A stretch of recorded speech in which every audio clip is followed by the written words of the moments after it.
From where? So I went to when I was up with Kelsey at Binghamton, there's like a store that literally is just like it sells equipment and things like that. So this guy's got like old gear and stuff like that. So I found some lifting straps and was able to run away with some. I've always wanted to wander into a store that was just like a store made for whatever hobby I'm in. Like when I was really into cars, I always wanted to be able to just go into a shop and then walk in and I'd see like, wheels all over the walls, and I could like find exhaust systems and all this shit for cars. And there never is one. Like brick and mortar is so like kind of gone now. Okay. And was so brick and mortar a store? Well, brick and mortar is in like actual storefront businesses, right? Everything's online now. Oh, yes. Especially in terms like car parts are all online. Gotcha. They're just shipped out of giant shipping facilities from overseas and then you're done. Yeah. Right. Like you don't walk into a store anymore. That's brick and mortar. Yeah. Now you just go online. Right. Exactly. And the same is pretty across the board with bodybuilding as well. There's not really bodybuilding stores. Yeah. I don't think. I don't know. Not really. Like specifically for just bodybuilding. Like it would be like you have your sub shops, or you've got your place that like sells your racks and your barbells, or you've got like that milieu. It's not really bodybuilding. You've got like Dick's Sporting Goods or something like that, where it's like a plethora of things, but it's not really like everything that you and I would, or like a true bodybuilder. Like when we go in there, or at least when I go in there, I don't really go into any other area outside of like the lifting area, and the lifting area is just weak still. They've got like one or two racks, 8 cardio machines, and they're all obscenely priced, and it's like, and they've got like horrible supplements, but also, which is just like, it's like, oh, yeah, I love going through that section of Dick's Sporting Goods. Yeah, that's like the only section I visit. I love walking through it because it's so funny, but I always look through there as if I'm going to find something. Right. Yeah. I'm always like, oh, maybe there will be some little like nifty gadget here that sounds fun. Mm-hmm. It'll be like $5, and then I'll just take it home and use it once and never use it again. Yeah, pretty much. That's like where I got my chalk though. Oh, that's where you got your chalk? Yeah, I think so.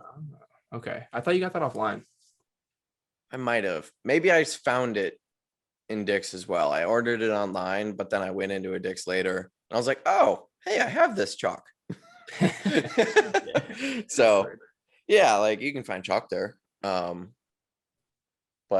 yeah, it probably wouldn't be a very profitable store for bodybuilding because what do we really use? I guess you've got belts, knee wraps, knee sleeves, elbow sleeves, wrist wraps. Jesus, there's a lot of those things. Yeah, there really are, dude. I'm just thinking about like all the random little trinkets that people love to use. Mm-hmm. Straps, shoes, wraps. You said wraps. I said wraps. Wrist wraps. Yep. Shoes. Yeah, shoes.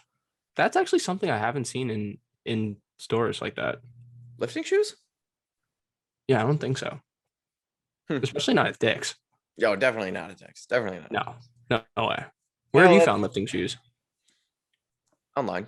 I'm just thinking of like what would be in if there was a storefront bodybuilding store, you walked in, what would you see? Brick and mortar. Okay, gotcha.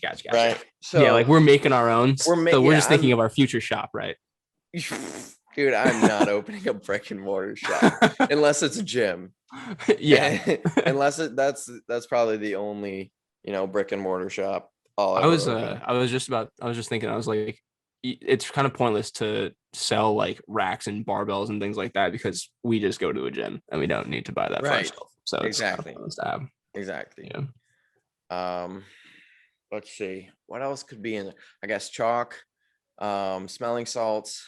I was gonna say smelling salts. Yep. Yeah, I'm trying to also fit like powerlifters in there as well. Just like the lifting community. Yeah. Except CrossFitters. You don't belong. you don't get no.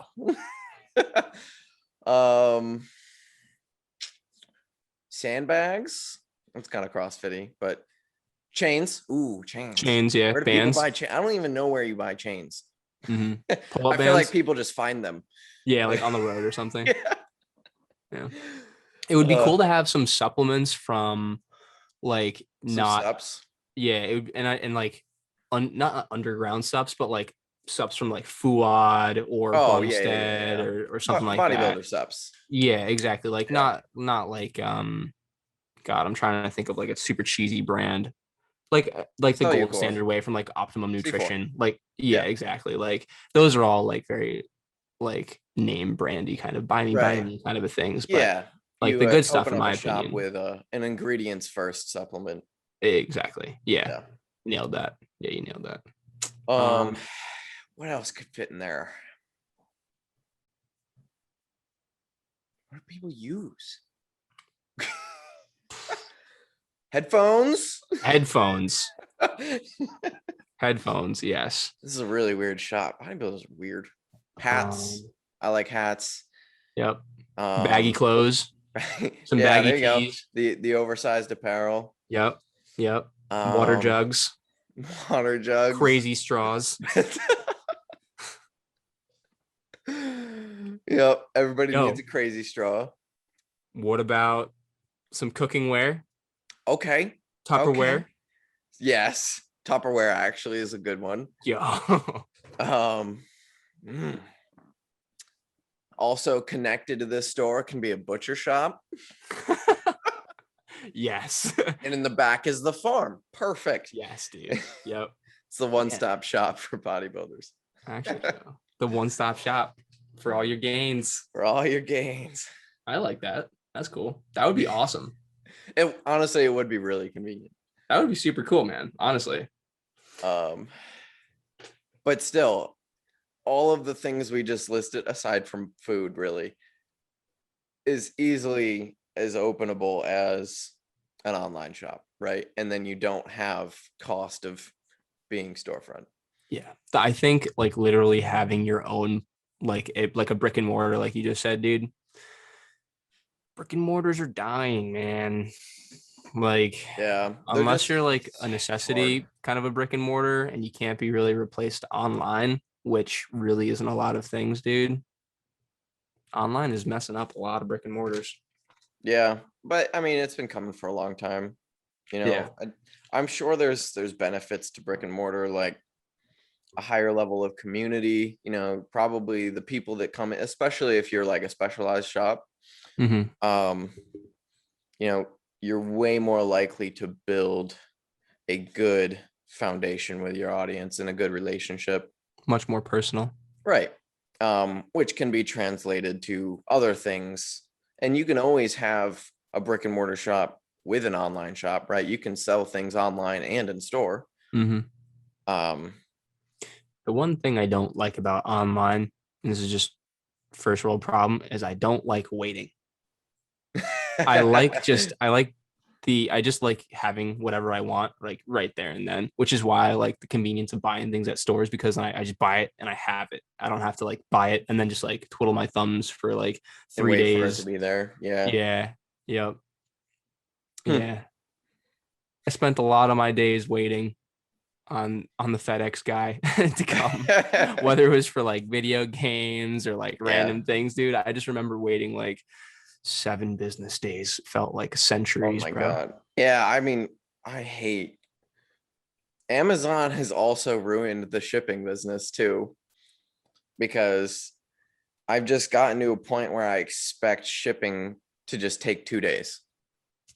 I'm like, 2 days. That's all it should take. Mm-hmm. And so when I order something, which seems to be most things now, like, especially, supplements, clothing from any of the places that I order those things from, or, straps or any of that stuff, it takes more than 2 days because it's not Amazon, right? Yeah. It's Raw, Hostile, Elite FTS, Rogue, any of those places. And yeah, it's like 7 to 10 business days. I'm like, what the hell is going on? Yeah. I ordered this. Did it get lost? Like, right. Are they sleeping? I know. It's getting shipped from China. I'll check it 2 days later and it's still like 4 states away. I'm like, what the hell? Yeah. And then it'll sit in a state for a couple of days. I'm like, I could have fucking walked there faster. Yeah. Yeah. Dude, have you ever been in a scenario where you check it and it's literally like it's like right down the road, but it's just not getting to you? I have had a shipment be stuck at like my local post office before for a day or two. And I'm like why? Yeah. What's going on? Like, if it's, can I just come get it? I'm like, it's like a 5-minute drive for me. I'll just come get it. But yeah. Like, I'm the only one that's ordering things. So like, why the heck isn't it coming to me? Right. I believe my packages take priority. Yeah. Yeah. I really need my twisty straw. That's right. I'm telling you, everybody, crazy straw needs to be in your utility belt of bodybuilding.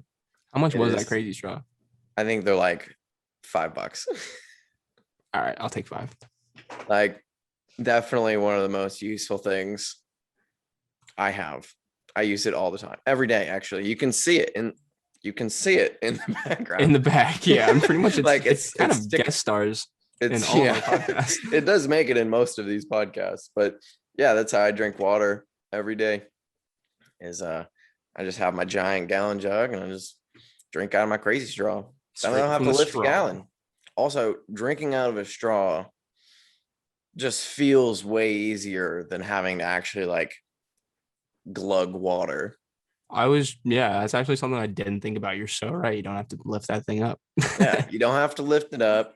You can just like mindlessly sip, right? Yeah. Because if I'm drinking out of the gallon jug, I'm like, okay, I'm just gonna put down as much as I can, right? Because I don't want to have to lift it, take a sip, set it down, lift it, and just like keep trying to take sips. So I feel like I have to drink it in big chunks. But if I have the straw, I can just like slowly sip all day, almost like an IV, right? It's like an IV. It's the closest thing to an IV that I can get. It really is, though. And so it works out, and then I have both my hands free and I can drink water and I can keep doing whatever I'm doing, but I'm still getting my water in. So it's super helpful. You can get them on Amazon. I believe so my specific one I actually got as a gag gift on Christmas. That one right there? Yeah, that one right there. I got it on Christmas. Yeah. And because it's originally, they're called like drinking glasses. And so it looks like a pair of glasses. The straw is shaped like a pair of glasses. It goes over your eyes. One tube goes in your mouth. One tube goes into whatever drink's in your hand. But the little eye section fits perfectly over the mouth of my gallon jug. And so I just put it over the mouth and then put one tube in. And then I have the other tube so I can drink. And it's perfectly set. Like the little eye socket is nice and tight on the mouth. And so it doesn't go anywhere. The straw never falls in. It's awesome. Not just a hat rack, my guys. Yeah, man. I don't know if it's like the straw scene, the constant IV drip, the easeability of things, but like I used to have this Camelback and it used to hold like maybe 3 ounces. It used to hold like just under a gallon. Yeah. And I would pound that like almost at like come noon. Yeah. Like come noon be gone. I've also thought about that too, of just like having a backpack of water, Camelback, right? So that I can just sip on it all day, because that's the thing is I don't want to have to distract my hands from whatever they're doing. Yeah. Right? I like being efficient. Okay. And if I can do a task without having to disrupt another task, that's a win for me. Mentally, we aren't actually capable of multitasking very well. But if I don't have to distract myself from what I'm doing to perform another action, then that's a win. Yeah. That's a win. And I'm getting all the benefits of if I did them separately.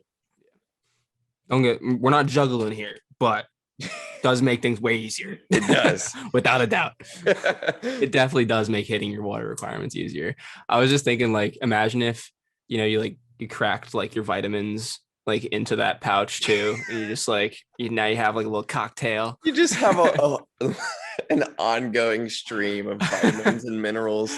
It's an actual IV now. That's an actual IV drip. That's awesome. It probably tastes like booty though. Dude, it'd be so bad. It'd be so bad. It'd be like, also, really what would happen is most of it would just settle in the bottom. 100%. And so over time, you just end up with this sandbag full of 100%. Vitamins and minerals that you didn't drink. Maybe you could have another tube that's like pulled to the bottom of the bag that you blow into, that bubbles up, and then it's, it mixes all of the vitamins and minerals around. Brady, all right? There's always a way. There's always a way. That's shit. Oh my God. Yeah. So probably put like Crazy Straws or a Camelback in that store. And yeah. Probably. That's all I can really think of though. I'm trying to think of like other things that can go into like a bodybuilding store. That's the beauty of this sport. And also the double-edged sword of the sport is that it's really easy to get into. And the bad side is that, well, it's really easy to get into. So, it is relatively like, it's not very financially demanding. Right. It's not, which is why a lot of people turn to it, Yeah. It's got a pretty cool return too. Yeah. You don't need a lot of money to lift weights. You just have to have a place that can allow you to do so. And honestly, sometimes it could be a lot of money. Some gyms are really expensive. But there's plenty of gyms that aren't expensive that can do the job. How much do you think it costs to be a bodybuilder? At what level? Let's go like beginner intermediate, like someone just wanting to just get started in this. How much money should they expect to maybe like throw in as like a 1 month investment or like a startup, Okay, so I'll keep some notes here and we can maybe rattle off some things. And I'm gonna talk about this from a natural perspective, right? Because that completely changes things. Beginners. Right. Beginners just but you know what? There's a lot of people who think as soon as they start bodybuilding, they need to throw in, steroids. And I mean, I'm not condoning it. You can. I wouldn't recommend it. Such a bad idea, though. It's a bad idea. Worst idea you could do. But yeah, you could do it. Okay, but people do. So it does need to be said. So I'm going to try and make this list off of natural beginners. Yeah. So let's start. Big first thing is going to be gym membership. Okay. Gym memberships. What are we talking? What do you pay? I have 2 different gym it belongs to 3 different fucking gyms. So okay, so the average in my area is probably, we'll round it at, that's hard, right? Because I don't pay monthly. I really pay by the year, which gets me a discount. True. We'll round it at like, at least for my area, $55 a month. Okay. Holy crap. I just did the math on like a year-long membership for my gym that I upfront pay for versus their monthly. Yeah. So I'm sorry, what did you say? 55 a month, roughly. 55 a month. Okay. Yeah. I think if you pay yearly, it's different, Yeah. So I think I'm in for about 50 a month as well from my gym. Let's like 40 or 50. I figured that's pretty standard. Yeah. For a decent gym. Yeah. Yearly though, I think I pay like 300 something. Really? So, yeah, which is why I was like, what the price comes down to like 25 a month. So yeah. So if you're someone, you're big baller and you're looking to save some moolah, yearly subscription. Or you're not a big baller. Or you're not a big this baller. Is something that you probably should just save up for up front so that you can have the year long. Definitely do that. Yeah. I think paying upfront is probably just the better way to go, especially, well, if you're listening to this at all, you're probably committed to a certain degree. So just pay for the year up front. You're going to be there. Yeah. And if you don't, well, then that's your own fault. Anyway. And crunching those numbers also, you would save yourself about $300 up front, which Yeah. you could use somewhere else. Exactly. Which takes us to the next piece, which is probably food. Yes, most for sure. Food is definitely going to be your biggest expense per month. I would agree. Which really in life, food is one of your biggest expenses monthly anyway. Or should be, next to your living situation. Or a car payment. I mean, I really wouldn't have a car payment that's more than what I eat in a month, but to each their own. So food monthly, that's also hard now because I really pay for two because Haley and I just grocery shop together. True. Very true. From a single perspective, yeah, I spend around $50 to $60 a week on food. A week? Yeah. Okay, that sounds about right. Because we go to the store probably every other week. So we go to the grocery store twice a month, roughly, and each one of those times it's about $150 to $170. So yeah, that's pretty close. Like for me, it's like $80 a month. You spend $80 a month? No. Oh, yeah. Sorry. So like, damn. Yeah, for me, it's probably closer to $300 to $400 a month, and that's excluding any eating out, cheat meals. Yeah.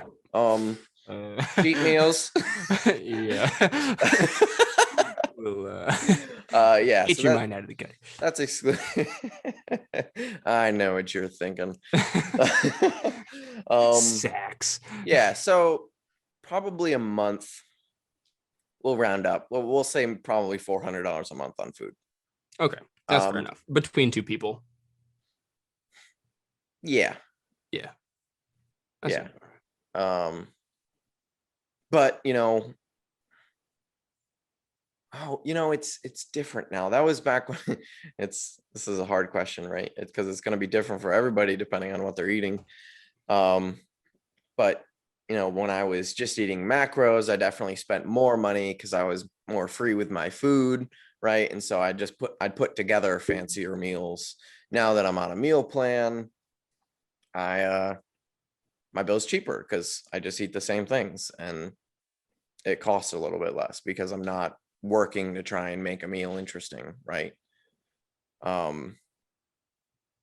But including any meals that I eat out, we're still going to stick with the 400 number. I'm just letting people know that where that number can kind of change, right? So yeah, we'll say 400 a month. Word. Cool. That's like any other monthly things. Coach. A coach. Okay. Yep.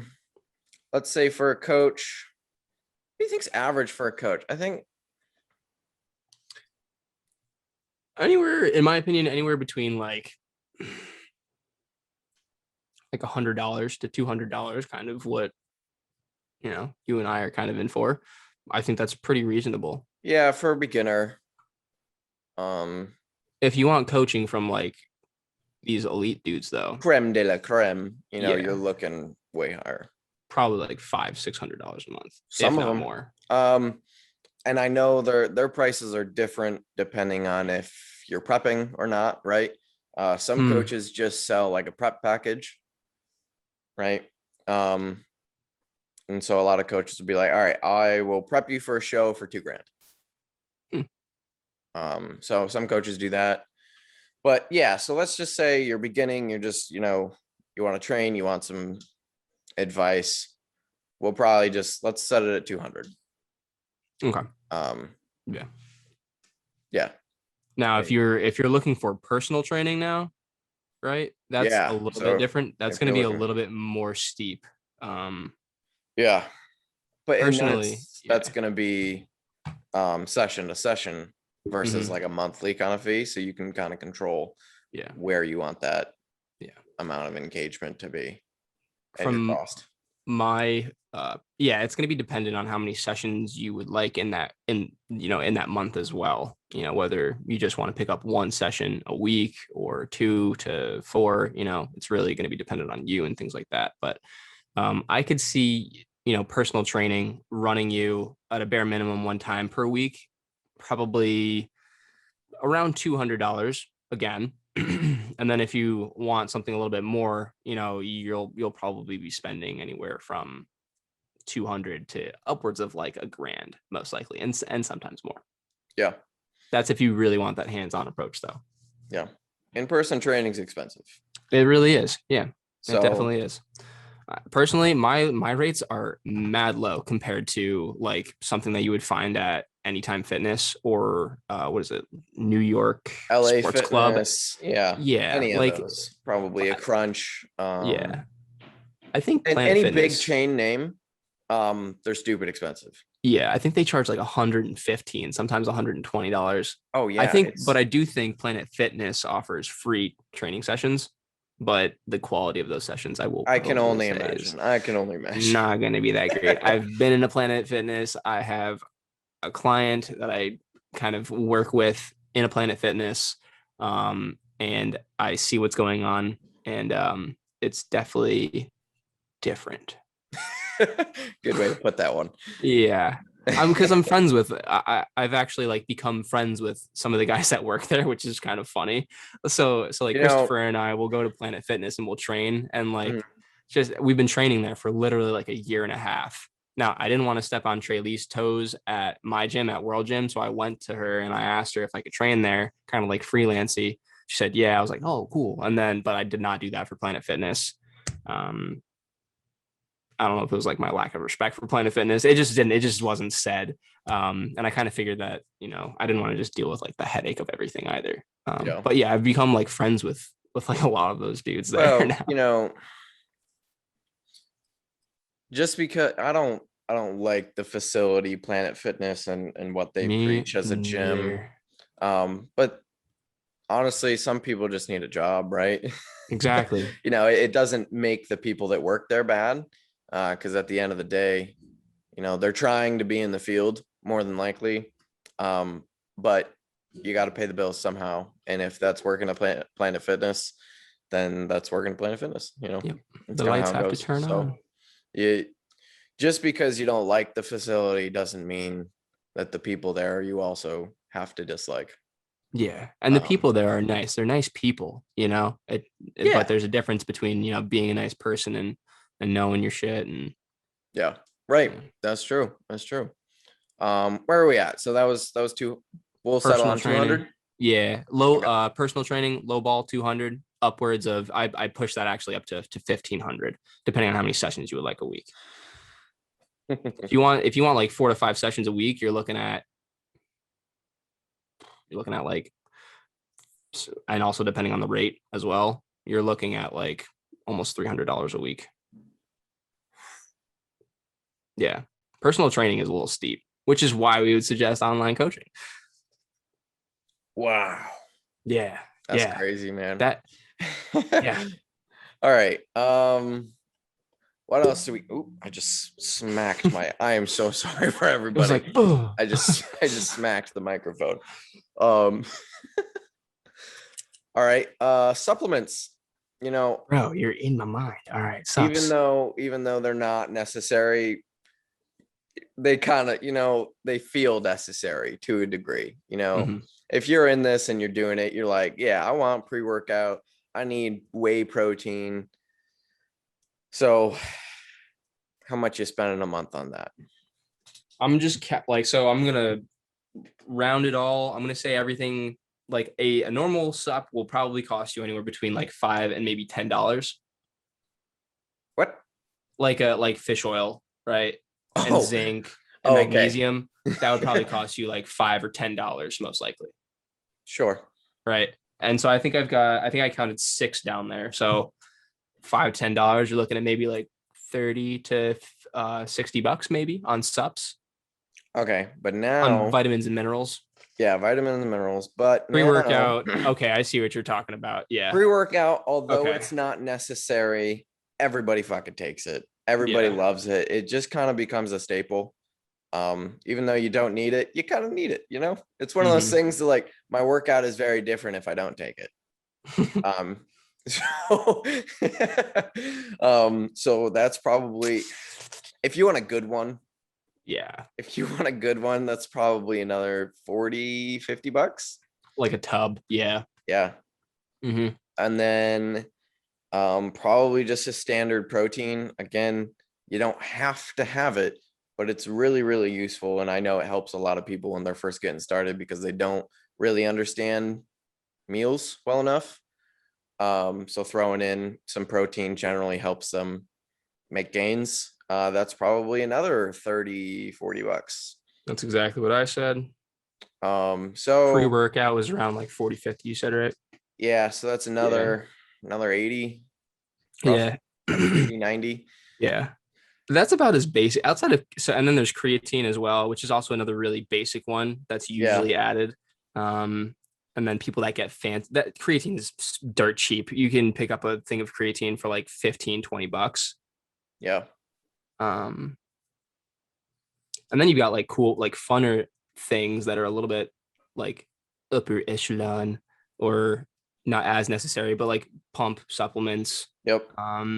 Yeah, I was kind of trying to combine that with like the pre. Yeah, because some people, most most pump supplements are just a pre-workout with no stim, right? Yeah, without the caffeine. So if you don't want stim, then you get a pump. If you do want stim, then you get the pre, and they have pretty similar ingredients and achieve relatively the same end goal. By the way, that stack that I've got going for myself now is really working out, and I like it. What is it again? It's just like a little thing that I put together. It's just a pump sup, creatine, a carb sup, and some EAAs, and that's it. So I do the pump sup and the creatine right before, and then I pound half of the carb and the BCAAs like before I get to the workout, and then like half, and then I just sip on it the rest of the way. Nice. And I don't puke, so that's cool. That's good. That's good. Yeah. Saves me calories and the stress of puking. All right. I think that's pretty much everything. Yeah. You know? Yeah. Okay. So everything that's going to be a monthly cost, right? Because up front, you know, maybe you'll buy some shoes and maybe you'll buy some straps and maybe you'll buy a belt, but those aren't monthly costs.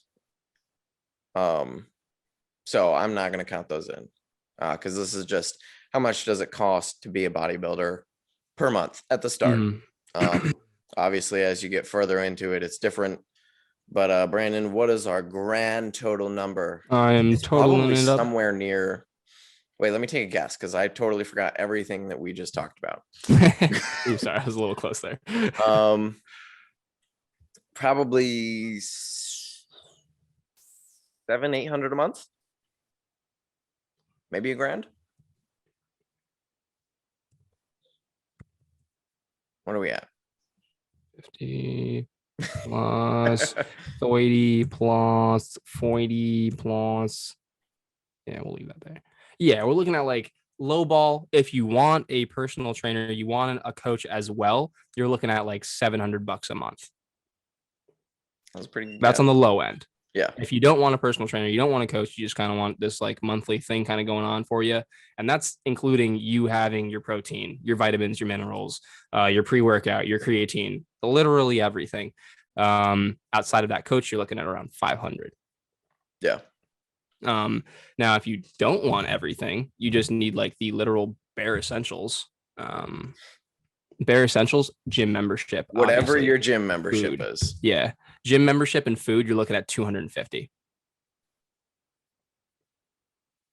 Yeah. That's not bad. That's not bad.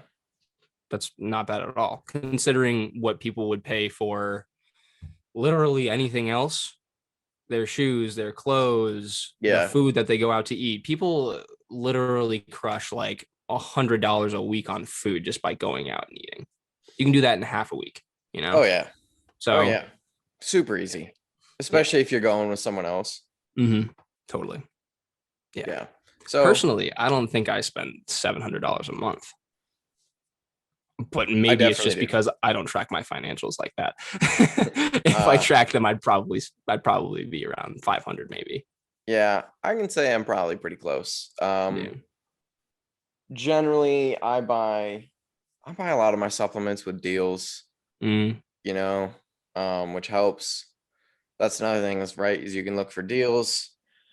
My membership, you know, deals again, sign up deals, yearly deals, those kinds of things. Well, there's no deals on a coach.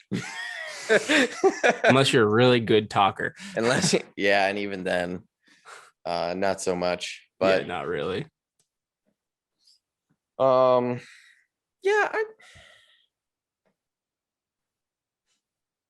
I don't know. I'm probably also close to that 500 number. Yeah, I think I'm in that 500 range. The only reason, I guess, for myself, you know, when we include Haley in there too, I'm definitely above that 500 number. Yeah. Just because food is the big one, right? That's one of your biggest expenses monthly. But it's also one of the important ones, right? Yeah. There's no way around it. You got to eat.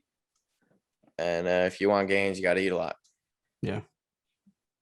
So yeah, for beginner, natural bodybuilder, you can look or expect anywhere between, you know, $5,000 to $1,000.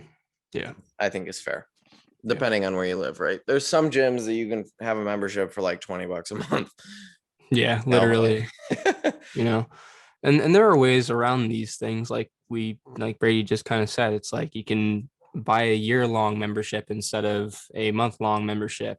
You can use little coupons and things like that for your food. Yeah.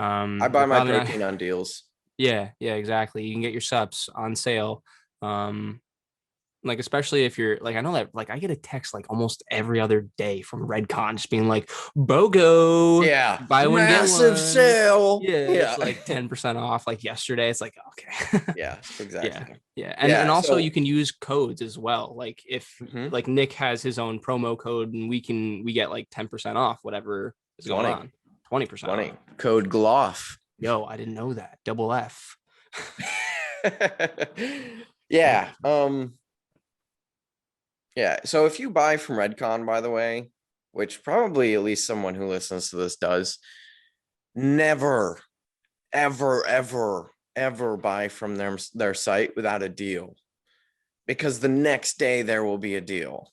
Yeah. Every time. Like if you know you're starting to get low on protein, literally just watch over the course of the week, and randomly in there will be like a 50% off sale for protein. 50% off for protein, yeah? Dude, it happens. Are you kidding all me? The time. It's like 50 or buy 2 jugs and you'll get like 1 free, right? That kind of stuff, right? And you can use Nick's code too? At Redcon? No. Oh, yeah. Nick isn't Nick isn't an affiliate with Redcon. Got you. But yeah, and you can still use affiliate codes. Like, just never buy anything from Redcon at their sale price or at their retail price, because they run massive sales every freaking day. Like I remember there was a sale where it was like, all right, 60% off all peanut butter items. I'm like, why? But okay. But all right, I'll take 5. Or it was buy a Total War and then you get a Big Noise free and a t-shirt. Or there was one sale, spend $250 and you get $250 of free product. I'm like, okay, so it's buy one, get one free. Yeah. So I was like, okay. Wow. Like, never buy from Redcon without a sale, because they happen every day. And all the time, you just have to like keep an eye for when the sale that you want happens. So it's yeah, just don't buy from Redcon. It's not I said that wrong. Don't buy from Redcon without a sale. And then that'll save you plenty of money.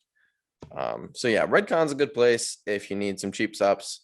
Honestly, I don't know how high of quality their stuff is anymore. I mean, for the most part, protein is kind of protein. So that's really what I get from them. But I'm always a little bit wary of supplement shops that have big sales all the time.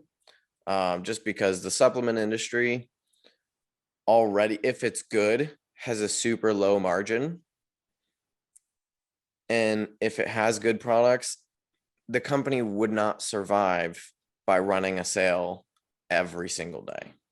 You know what I'm thinking is I wouldn't doubt that all of their products are marked up. Oh, definitely. Their products are marked up, but the ingredients are also not to the standard that you'll find at another supplement shop like Raw or Hostile. Okay. Yeah, that's fair enough. They're using cheaper supplements so that they can run the sales, basically. So they're keeping, when they started, they were using the higher tier ingredients, right? But over time, businesses look for ways to cut costs.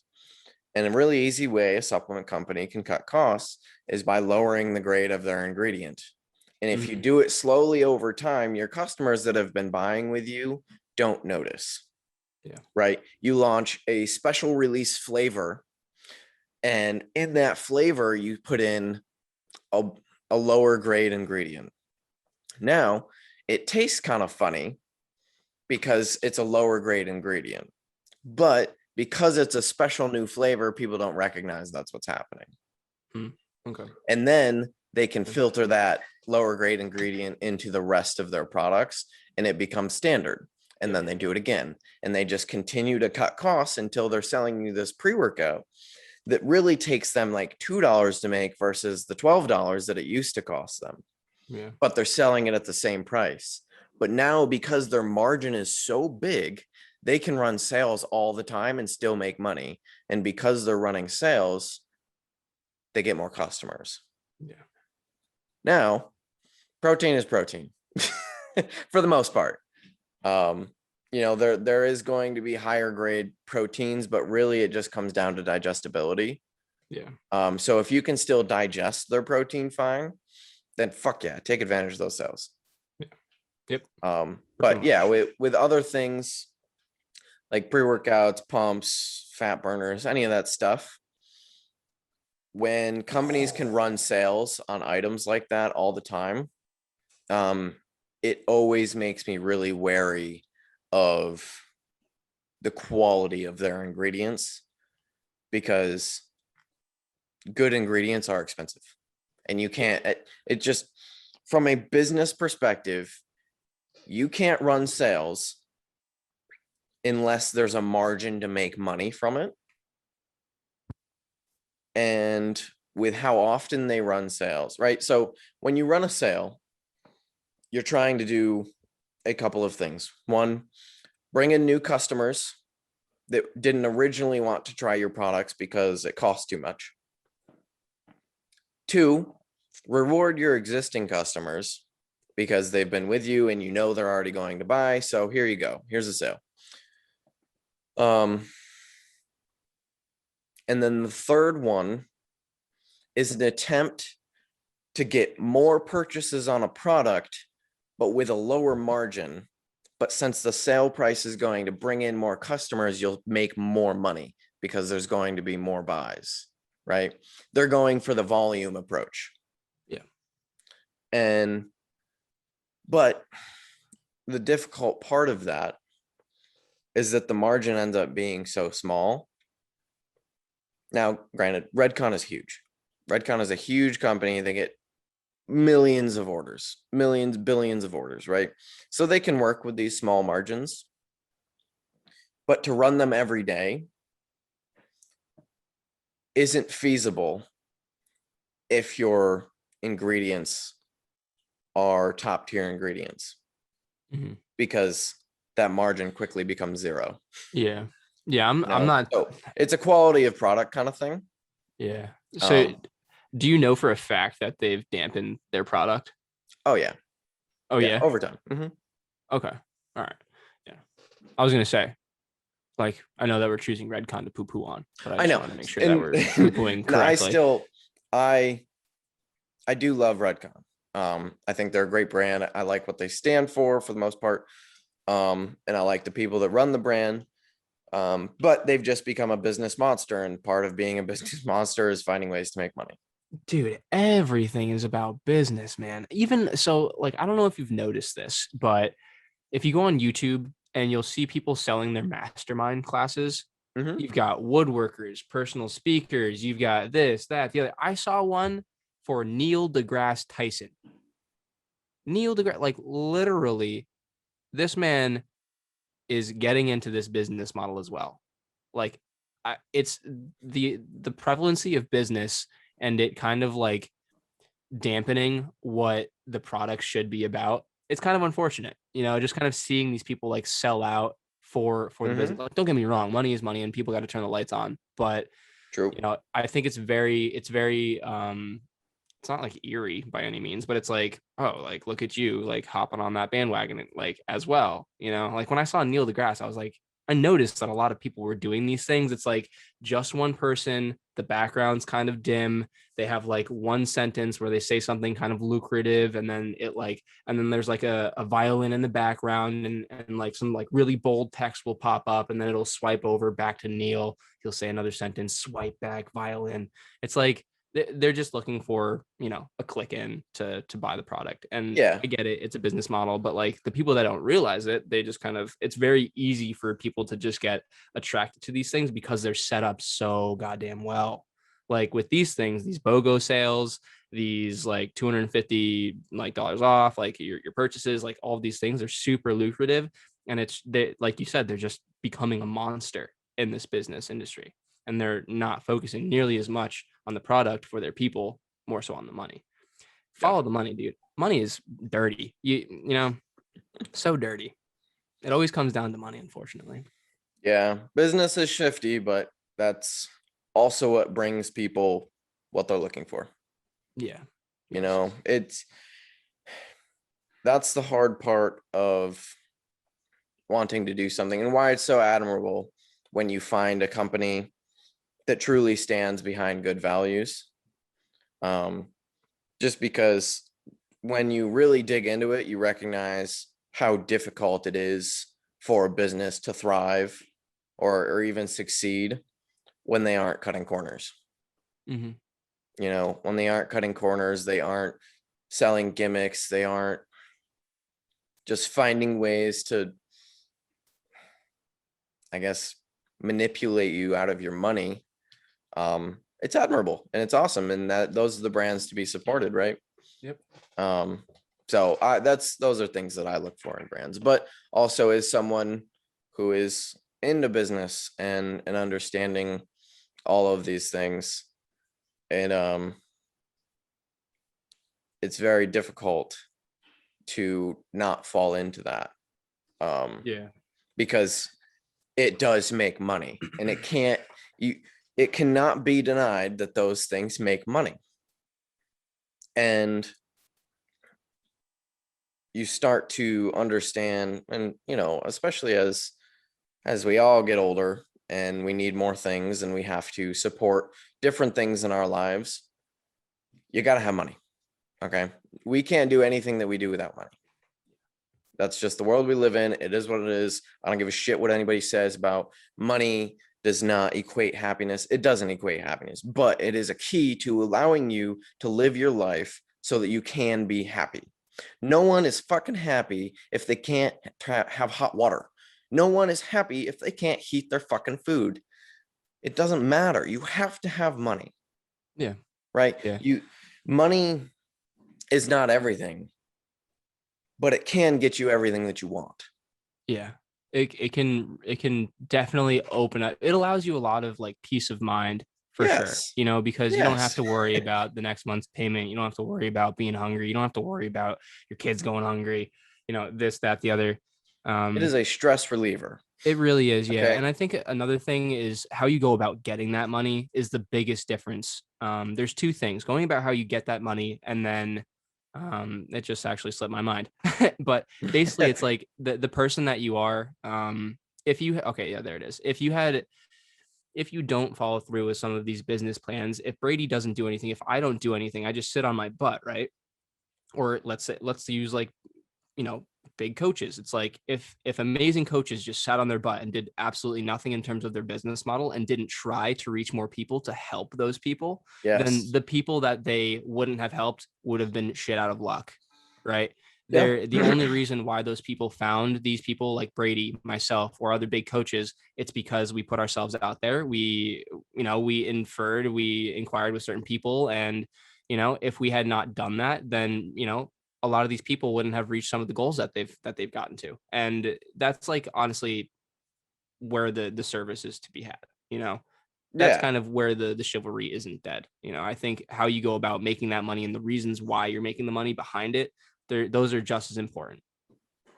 Yeah. And so like that's where, as a business person, morals come back into play, right?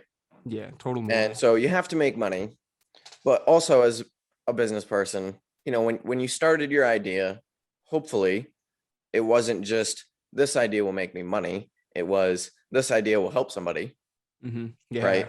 there you go. And when you're working through all of the things so that this idea that you have that is going to help somebody can be promoted and actually seen by the people that it's going to help, that's when things can get lost and you start to shift towards bad business models that only drive towards money and less towards service. Yeah. But if you can hold true to the concept of I'm trying to help someone, that's the ultimate goal, right? Is finding a way to help the most people that you can. Yeah. And to do that is to follow the business practices that bring in the most people. Yeah. And then doing it in an admirable way. Yeah. And that's where business is hard, right? Because a lot of times being admirable and having good morals doesn't always sell well, right? It doesn't sound great. It's very difficult to make it sound as good as something that a scam sounds, right? Because it's just because of what people want now, right? It wouldn't be hard to sell the good stuff, except for the good stuff doesn't sound great at first, right? For instance, in coaching, right? Coaching doesn't sound great to market because it takes time, it takes dedication, it takes adjusting habits, bad habits, good habits. It takes, you know, these changes, and change is hard, right?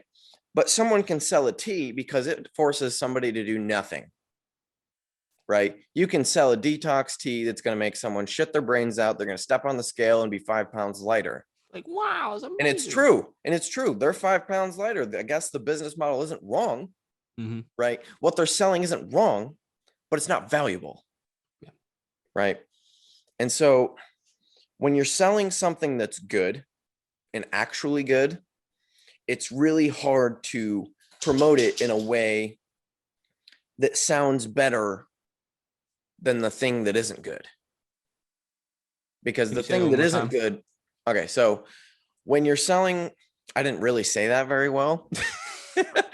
So when you're selling something or selling a service that is very good, it often takes changes that are difficult or takes time, isn't instantaneous. And in the world that we live in, the things that people are selling that aren't good, aren't genuine, don't have value, they sound instant. And people, right? It sounds sexy. Yeah. The new thing, it's been studied, it's proven. Yeah. right? And it's proven instantly. Mm-hmm. But it's not valuable. Yeah. It's not valuable. And so when you sell value, you also have to sell someone has to invest their time, and people are very protective over their time. People don't often think about it, but we all know mortality, or at least the time that we have. I'm not going to get into the topic of what could possibly be after death, because I don't fucking know. All right. But Same. people do have an understanding that at some point they die. Yeah. Everyone has an expiration date. Everyone has an expiration date. And so to convince somebody to invest their time with what you have to offer is very difficult. But if you can offer someone the same result, but instantaneous, they will try that 100 times before they give away their time. Yeah. Because time is one of the most valuable things that people hold on to. I think we've created this there's a crazy atmosphere. It's almost like drugs. It's like, who do you blame? The seller or the buyer? It's like, there are sellers because there are buyers, and there are buyers because there are sellers. And we live in this atmosphere now where we're very go, now, instant, one click, gimme right now. And that in turn creates this seller that will sell you gimme, instant results, proven, gonna happen quick, super easy, this, that, the other. So you're always going to have this weird like dichotomy between buyers and sellers, and shit sellers and shit buyers, unfortunately. And it's like, I just think that that's kind of like the world that we kind of live in, and we've kind of developed into like as like a society. Yeah. And so that's why, if you're someone like ourselves, it's really important to identify who your target audience is. And really in any business, it's very, very, very important to identify exactly who you're trying to sell to, because otherwise you have no shot, right? If you try and speak generically to a group of people, none of them will listen. Not a single one, because you are not relating to any of them. By trying to relate to everyone, you relate to nobody, because no single group or random group, I guess is a better way to put it, all experience the same thing day to day. But in the same way, right. But in that group, there might be, 4, 5 people that do. And so if you speak directly to those 5 people, you will do far better, and they will actually listen to your message, as long as it's directed in the right way. I agree. Yeah. Right. So selling, if you're looking at a group of 100 people, selling directly to 5 of them will net you better results than trying to sell to 100 people that you're going to get 0 sales from. Right. Because when you sell to 100, you're not saying anything that strikes importance to them. Yeah. It's too generic. It's like, it's just like being like, selling to 100 people. It's like, this is just like a weight loss program, right? To 100 people, but it's like maybe only 20% of them are looking for a weight loss program. But for the fact that you just said, hey, all you people, they don't really feel like they're as involved in that. They don't feel like it's directed towards them. Exactly. And then you've got the other 80% of people that are like, I'm trying to get not shredded. Right. So I don't need that. It is completely lost in the wasteland of information that we soak up every day. Yeah. But let's take those 100 people. Let's even say they all want to lose weight. Okay. Let's say everyone that's in this group of people wants to lose weight. So we've even narrowed it down to that. And you just go, hey, I can help you lose weight. And that's it. Yeah. Okay. No one gives a fuck. None of them care. Yeah. Because everyone has told them that they can help them lose weight. Yeah. It might pique their curiosity for a second. They'll go, oh yeah, I need to do that. Yeah. skip. Right. But then instantly scroll, done. Yeah. You're exactly. forgotten. Right. Mhm. But let's say 5. Let's pick a super specific thing of why someone might need to lose weight. A wedding. Yeah, that's perfect, right? So let's say 3 of those people in this group of 100 have a wedding this summer. And now you go, trying to think off the top of my head on how to sell to somebody who has a wedding. Something along the lines of, do you have a wedding coming up? I can I can help you in your time frame. This is even what I'm saying right now is even generic, but I'm thinking off the top of my head. It takes me We're time. coaches. It takes me time. It takes me time to write copy. Yeah. It's not my strong suit. I do it because again, I have to promote a service, but it takes me time. It's definitely not something that comes naturally to me right now. Yeah. But you can clearly tell that between Brady and I that we're more so just like we have the tools. We just don't know how to like put them out to people. We're not really businessmen as much as we are bodybuilders and coaches. And we're working on it, we are working on it. Yeah. It's just another area, it's like overhead pressing. It's fucking annoying, but you got to do it and get better at it. It is. And I'll say, I've gotten a lot better at it just since practicing it. It's definitely come a long ways, but it still takes some time. There's some business geniuses out there who know how to do it. And anyway, but yeah, so if you sell directly to those 3 people that have a wedding coming up and you focus on the pain points of they want to look good in their photos, right? Everybody wants to look good when they look back at their wedding photos.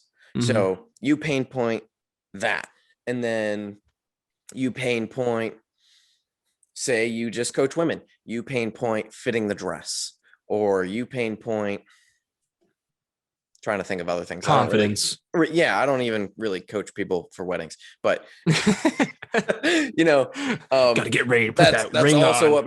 That's also what makes it hard is weddings aren't really my target audience, but it was a good example. Yeah. Right.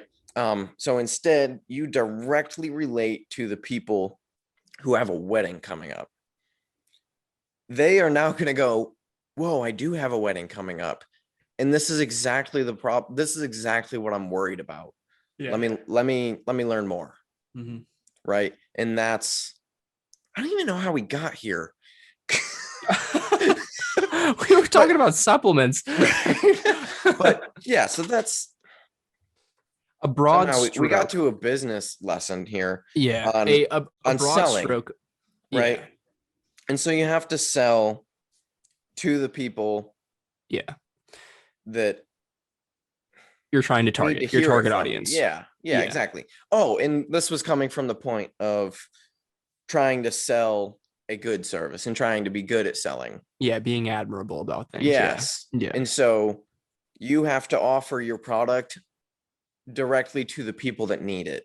Yeah. And when you try and offer it generically, it generally doesn't work.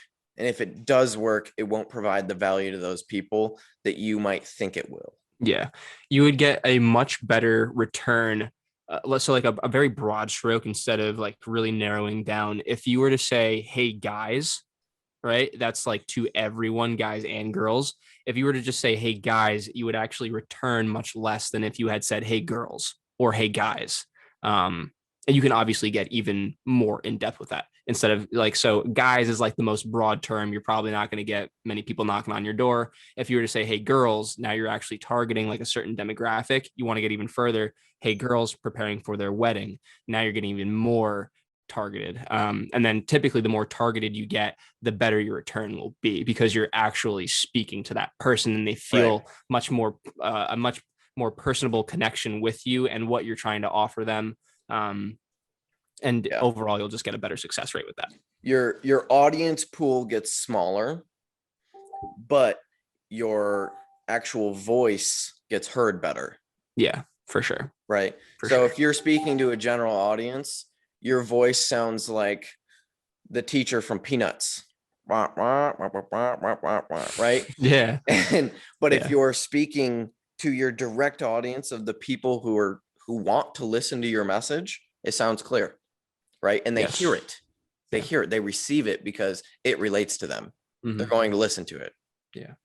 So Exactly. random business lesson coming out of Very how much random. bodybuilding costs per month. Yeah. In terms of the admirability things, I think if you're starting, like we had already said, if you're starting from the spot of this can make me money, you're probably not rooted in the right field. Personally, I was more than willing to work for free. And I remember setting up my rates as as low as they could probably possibly go. I at one point was willing, I had like a list, of the amount of sessions that I would maybe charge for. Literally had like $20 a session on there to go to someone at their house and give them a training session. Which is super low, very low. Yeah. So the first thing that I will say, kids don't even shovel I mean, I don't think kids shovel driveways anymore, but kids shovel driveways for more money than that. More than that. Yeah. And it's like, so like, I'm not saying do that by any means. And actually what I wanted to bridge into, if you're a coach and you're listening to this and you're thinking about knowing this your stuff, value. is know your value. Yeah. Don't overprice things because people are going to see right through that, especially if you're just starting off the bat, and maybe they won't, but they will eventually. And don't lowball yourself. Don't start working for dirt. Because it's okay to eat dirt at first. Like if you literally don't have a certification, this is you're not like coming into the profession that you want. Like Brady and I are a little bit older. If you're a little bit younger, working for dirt is fine. Like sometimes you got to pay your dues, and that's acceptable. I paid my dues and I still ate dirt after that. And I realized eventually what my price range should be. And now I'm confident about my price range and about the services that I provide and what I can provide to people. And I'm happy with that. I'm not undervaluing myself and I'm not overvaluing myself and feeling like a scumbag. So finding your price is definitely very important. And it also will play a part in being admirable and sticking to, being true to not just yourself, but your customers as well. Yeah, I coached for free for a while. Yeah, same. Oh my God. I mean, I still have people that I coach for free that were with me from that original, that was original the time. Dude, I was just going to say when you lock in a price with a client, that is the price that you're probably going to lock in with that client forever. It's very hard to try and jimmy them out of that price range. And it's also it's not also something that I've had to learn from experience. It's not that cool to do to your clients. It's not cool to kind of sideblind them and say, hey, we're increasing especially rate. if you've been working together for a while. Exactly. So it kind of feels like a slap in the face. Yeah. And I can say that from experience, just trying to come into my worth and things like that. But then you also have to realize that these are human beings and it's not just numbers. And you've built up this respect with these people and they trust you, they know, they like you and they trust you. And, you also have to respect that and be respectful of them taking you on maybe in the very beginning stages and trusting you with this stuff. So there are other factors outside of just I'm increasing my rates, there are a lot of other things that kind of tinker in with that. Yeah. And especially if you've developed a relationship with this person, which I hope you'd had if you've been coaching them for a while. If you do need to raise your rates, you should be comfortable with expressing your reasons why. And it shouldn't just be, I want more money. Yeah. Right. Mm-hmm. Because that one hurts. Yeah. That one hurts. And that's probably going to go, even if you did build a relationship with that person, and you just go to them and go, I want more money. Generally they're going to go, fuck off. Yeah. Literally. Yeah. In my circumstance where I'm sorry, Brady, were you done there? No, go ahead. In my personal circumstance, my reason for raising those rates was just because I was literally losing money. Like I was negatively returning because I had so much money to compensate between gas, travel time, car expenses, and like other things like that. So I literally felt like I had I put myself I compromised myself pretty hard there. So it wasn't until like I kind of came into other clients after that I came into like a solid price range that I was comfortable with. Yeah. That didn't leave me with negative money in my bank account. So yeah. Yeah. And that takes some time to figure out, you know, It does. As you said, you know, you kind of got to eat shit for a little bit. Yeah. And that's okay. It is. It is okay. That's why it's forever. You know, that's why I like having another job. Mm-hmm. You know, I mean, I don't really like having another job, but anymore. Before all this, Brady was probably fine. I was fine. Yeah. I mean, or he kinda. thought you thought you were fine. I don't know. Yeah. I've known for a long time that I didn't want to do all of the things that I was doing, but it made me money. It kept the lights on, right? Yes. And so, you know, I was like, I'm gonna coach, and I literally just did it. I did it for fun, because, I mean, I think the first time I ever coached someone, I was 16. Yeah, I was also mad young too. Yeah, man. like that was coach. Yeah, right. But it was so much fun. I didn't coach anyone through like dieting or any of that stuff. Yeah, but I personally trained. Actually, I didn't coach. I personally trained a bunch of people when I was like 16, 17. I would bring people into the gym, and I would take them through workouts, and I remember, man, I was a bit of a savage back then. Dude, when I remember anybody that wanted to come like work with me, wow, this is crazy. I'm just thinking about this now. They first had to go through like a 2-week, I called it a boot camp, where they had to learn how to first just move their body, and everything that they did was body weight. Respect, bro. Like, respect. Oh my God, dude. You are a savage. Everybody hated me. But yeah, it was like brutal, just body weight workouts. So they learned how to actually like move and control their bodies. Yeah. Dude. Nice. Go me. Cool. I forgot about that. Go you. Yeah, actually though. That's awesome, dude. Holy crap. Yeah, it was just like there was too many people that couldn't do a push-up but wanted to get under a bar. Mm-hmm. You know, there was too many people that couldn't do just a normal like air squat or even jump squats, but they wanted to get on a leg press. Yeah. I was like, no, we gotta set the foundation. Yeah, dude. Yeah. Man. And so that's what we did. And then after that, you got to move into the actual gym, that was fun, you know. That was very cool, dude. Very cool. Yeah. Huh. Dude, it's always been there. Respect. Yeah, that seed's been there, bro. Yeah, that's awesome. Yeah. But I used to love programming.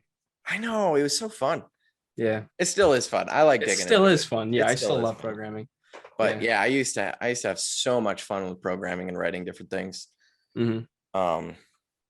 But yeah, and now when I picked it back up, I guess, just a while ago, my first client was my mom. I was like, I'm gonna help my mom. Just because I thought I could.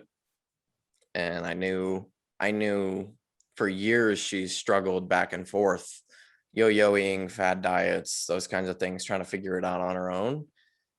And I was like, I'll help. And so I took her on, and that's when we started, you know, we did check-ins and all the feedback. And then I picked up my stepbrother as my second client, and I brought him in and started teaching him how to lift. And now he's doing fucking awesome, but he's still in high school. So he's taken some time off and on because of sports. So during his sports season, he can't really get to the gym that much. But yeah, it's, and then from there, I just started picking up more clients, and after those two, I still picked up free clients. Cool. Like there were specific people that I was like, hey, I think I can help you. Let me try and help you. I'll do it for free. Like, I think I can help you get to your goals. If you just commit with me, we'll get you there. I promise. Yep. And I coached free for a while. And like, that's kind of how I got my first clients, is I reached out to people that I thought I could help, and I offered them my services in return for their effort. And then after that, I was like, okay, now I'm going to try and take on more clients. And this time I'm going to just give the first month free. Yeah. And so I Yep. brought them in for the first month free. And then after that, month to month was way too cheap, but it's I remember us talking about your prices at the time, and I was like, Brady, I was like, you're worth more than that. that was you trying to find your price though, you know? Right. It was. And because it's difficult, because it comes from the place of, I just want to help people. Yeah, exactly. just You're want to not help thinking about people. the money. Exactly. And so that's what makes it hard to find what my value is. But as I've gotten, further into it and recognize that, one, I'm pretty good at this. And two, I want to do this. Yeah. And if I want to do this, I have to make money. Right.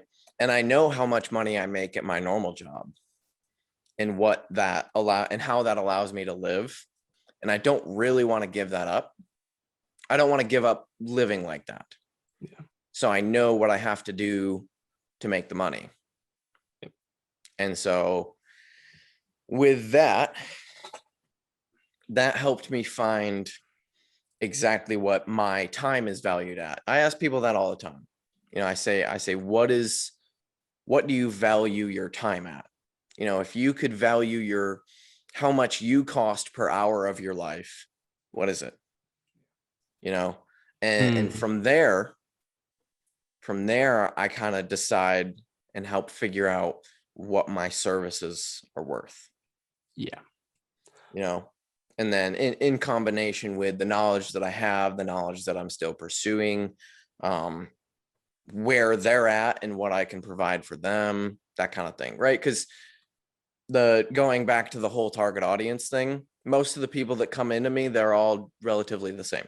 Right. I don't have some people that are pro bodybuilders and then also people that are straight up beginners, never been in a gym. All of the people that come to me are relatively the same. Yeah. They've got a little bit of training experience, but they have a hard time getting past plateaus because they get stuck at a certain point in their training and they don't know how to progress further. So they need some direction. They've tried a couple different programs and now they found their way to me. Yep. Right. So I'm not training brand new newbies that have never set foot in a gym, because I think that those people do need somebody with them to help show them what to do. Right. Because it's really hard to take cues if you've literally never been under a bar before. Yeah. Right. So people that come to me, they have some training experience, they've gone through a certain training cycle of, most times it ends up being powerlifting, because for some reason that just seems to be the general basis that I attract. I think it has to do with just my general compound strength. Those seem to be the people that I attract. But they really want to just put on muscle mass, right? They want to look good naked. And so those people come to me and then I value my time. I go, okay, so I'm going to charge this much because monthly, this is how much time I'm probably going to spend working with you. And then from that number, I'm able to calculate, okay, how many clients do I need per month to live the way that I want to live? Yeah. Right. And that's how I get all my numbers. Yep. It's but it all comes from a spot of value. Yeah. The value was always there. The character has not changed, No, not at all. But the business plan does change, and that's okay. It does. As long as the person that's behind the wheel doesn't change, then And as I get further into my career and I've learned new things, my target audience might change. There might get to a point where I only work with bodybuilders. Right. Or I only work with fat loss clients, which I don't really want to do, but maybe, who knows? My target audience can change as I find more importance in certain skills. right? Because right now I love teaching people how to move and get the most out of their strength so that they can put on more muscle, and what in the direction that takes people in their lifting career. That's what I love doing right now. But as I get further and deeper into it, I might go, wow, I love prepping people for bodybuilding shows. Yeah. Yep. And then I'm going, okay, that's going to be my client base. I get more value from that. Yeah. Right. Because you still got to enjoy what you do. Yeah. You know, because if you don't enjoy the service that you're offering to somebody, it becomes very apparent when somebody buys it. It's very apparent that you don't give a shit about what you're doing. Yeah. Right. And then that makes somebody feel like their time isn't valued. And what do people value more than anything? Their own time. Yeah. You know? It So, made me think about a job that I used to work while I was coming into this, you know, into the online coaching. And I was working on a farm. yeah. And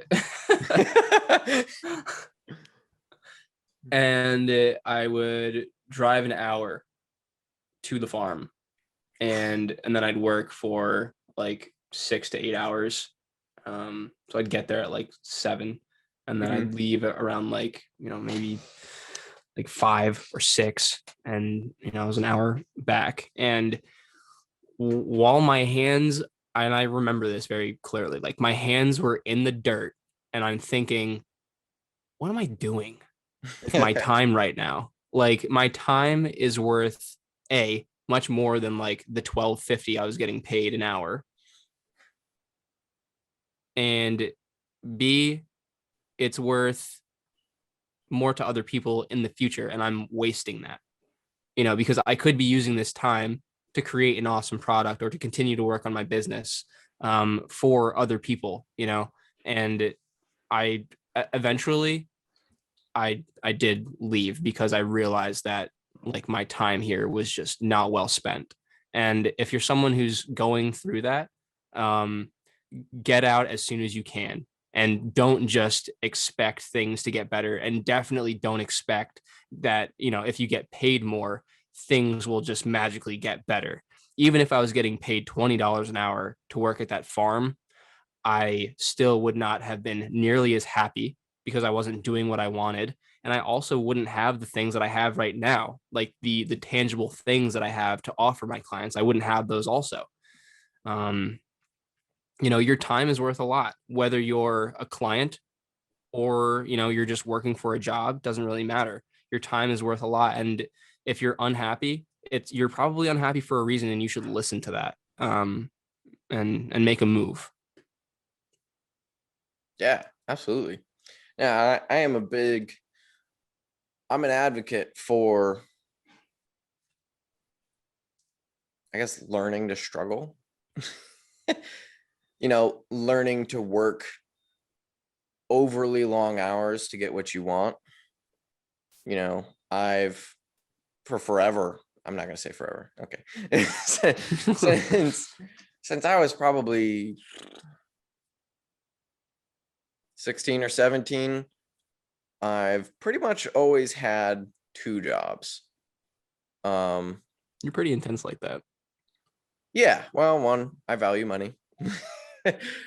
But 2, once I started to recognize what doing that taught me. And it kind of drove into my head that you got to work for whatever the hell you want. You know, you just have to work harder. Yeah. And put in more hours, and eventually you'll get what you want. You know, when I was young, it all started with money. I don't want to be that money guy, but my dad, from when I was very young, taught me a lot about money and spending it, saving it, when to do either, how to do either. You know, the good things that's not taught in school. My dad was very good at teaching me that. And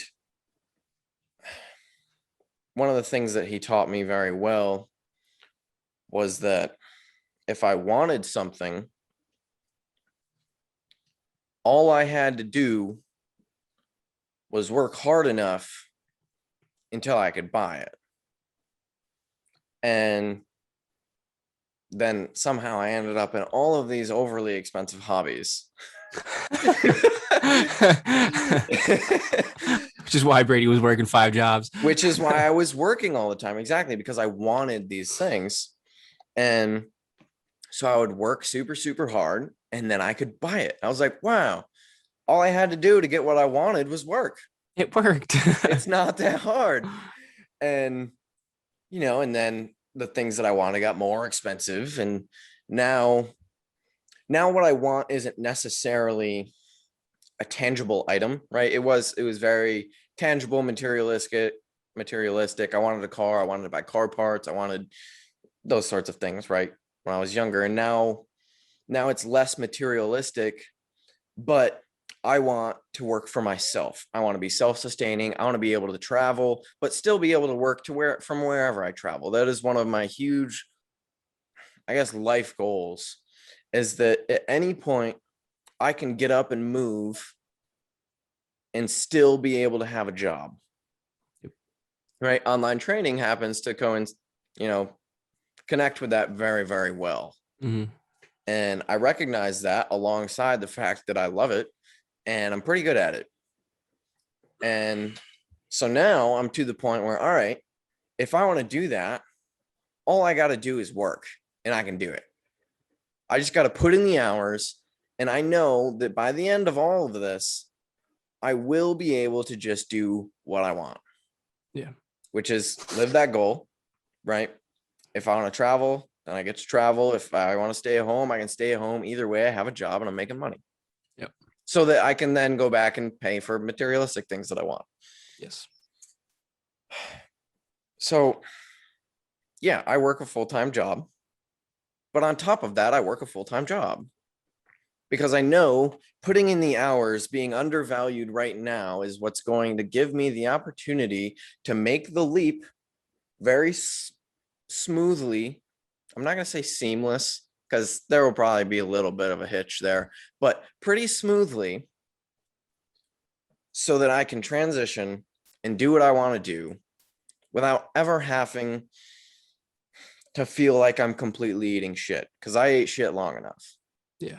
I learned what it was like to eat shit. I learned what it was like to be broke and not have money because I made mistakes. And then from that, I had to work my way out of it. And now I'm to the point where I recognize that if I just work more and don't leap at goals that are too not developed well enough, then I can get to a point where I can just walk over. Yeah.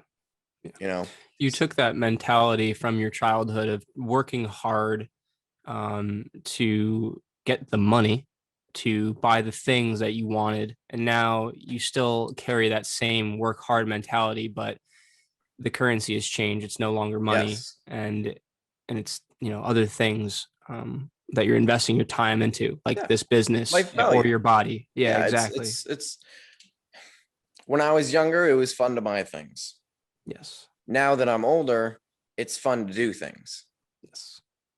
And I know that if I want to do things, I got to work for it. I'm not going to be handed anything. Such is life. Exactly. And anything that does get handed to you is probably not worth having. You're probably not going to respect it nearly as much than if you had worked for it in the first place. And that probably is true, except for anything that does get handed to me. I see that as an opportunity to turn it around to do more for me, right? How so? Best example is the stimulus. Let's talk about the stimulus check, right? So I'm fortunate to be working, right? I'm fortunate to make money. I can pay all my bills. The stimulus check was still given to me. Okay. Now, I could have wasted the entire stimulus check. Or I could use that stimulus check to help me work harder or help promote whatever goal I'm actually working towards. So I acted as if I never actually got the stimulus check, and I just invested it. So, so, so anything that gets handed to me, I find a way to help move me towards my goal, right? I use it as a stepping stool to get me further and not so much as a break. Yeah.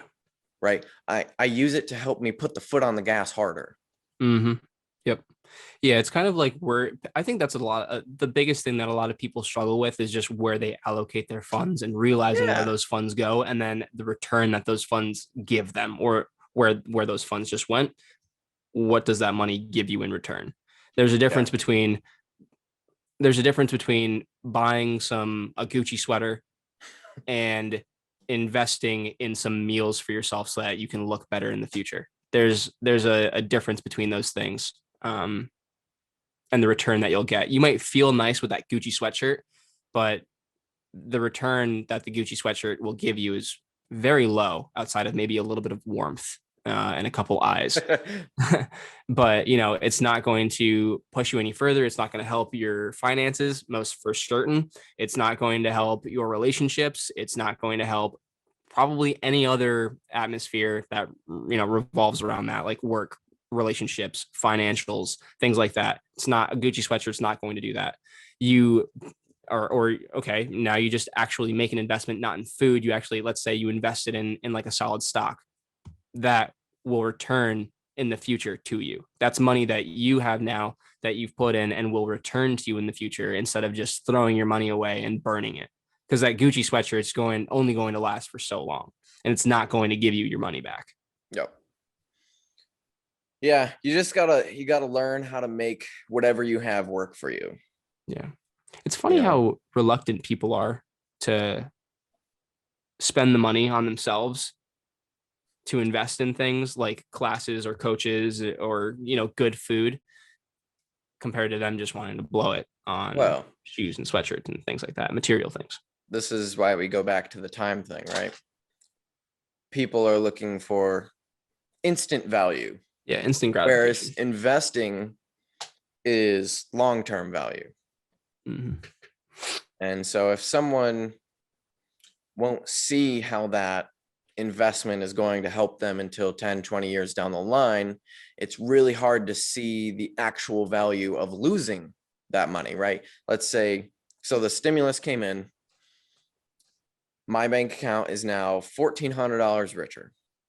Okay. If I invest it, my bank account is now $1,400 less richer, which means I've now lost $1,400.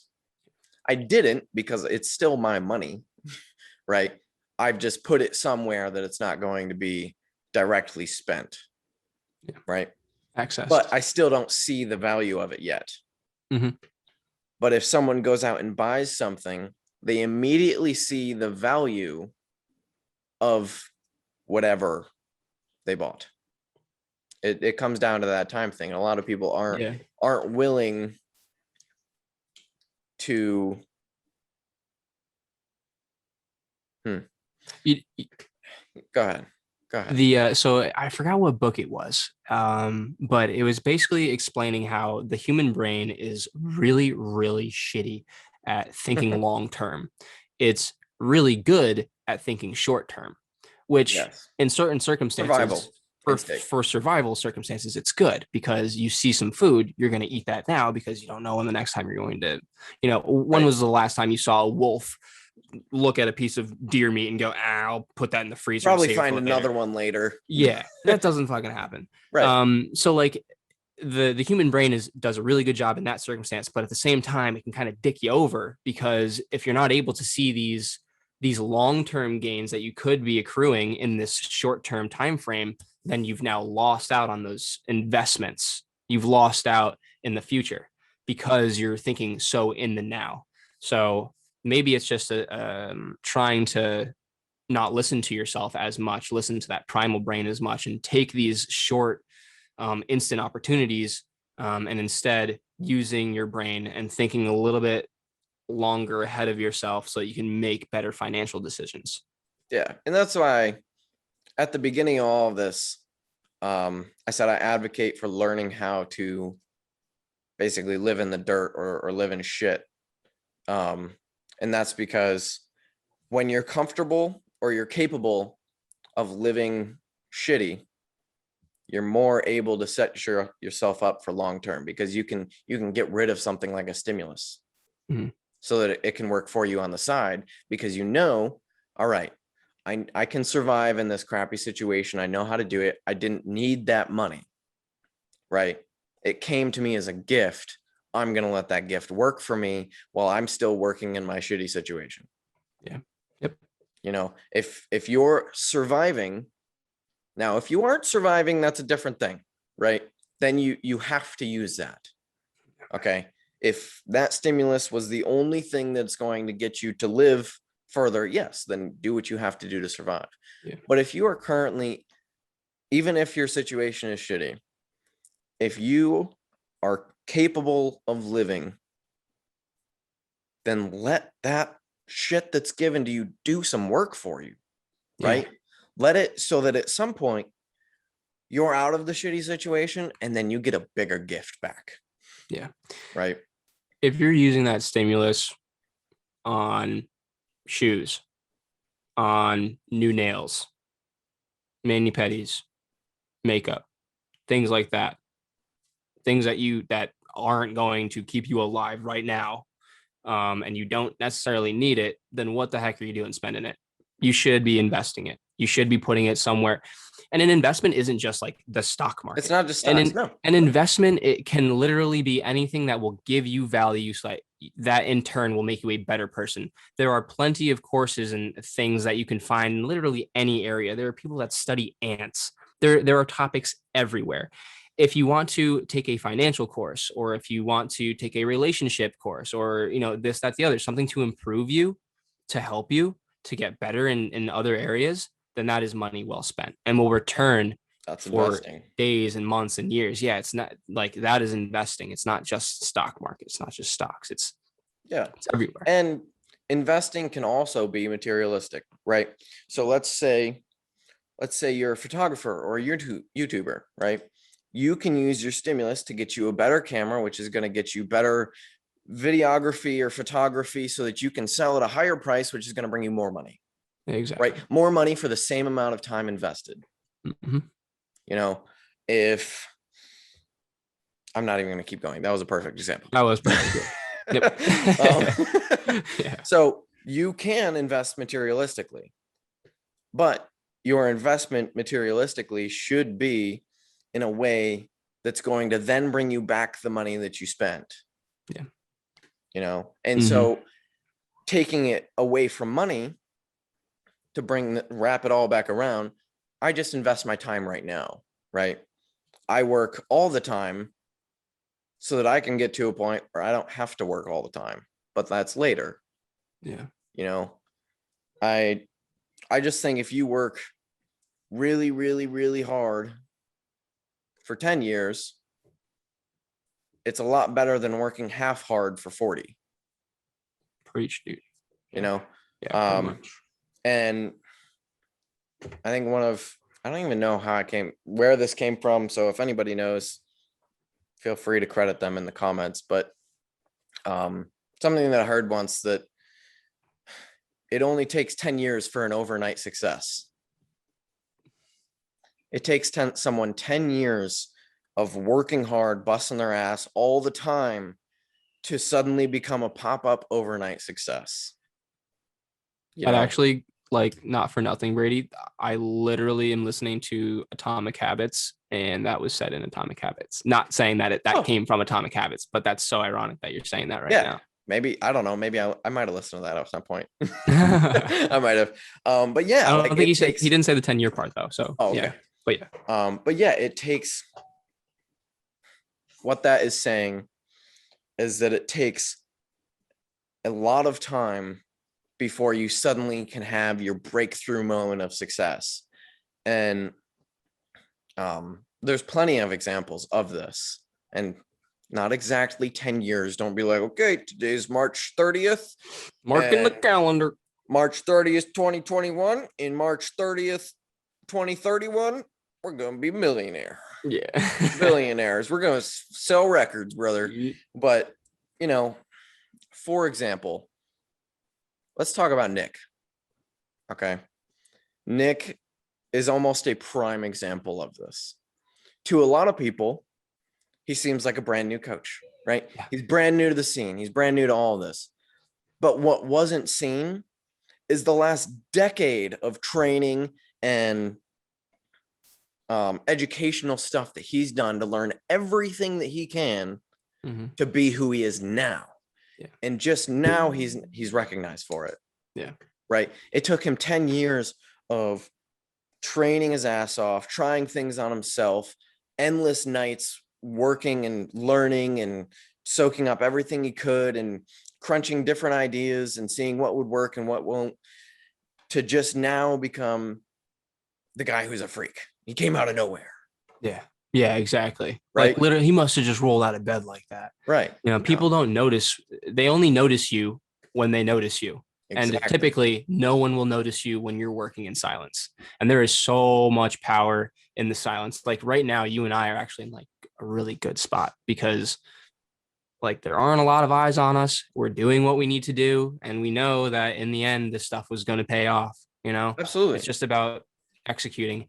In the Atomic Habits book, what the guy used as an example was, so you've got these guys with these hammers that are trying to slab these giant pieces of stone, right? And what they do is they put a pin like on the top and then they hit the shit out of it, right? Yeah.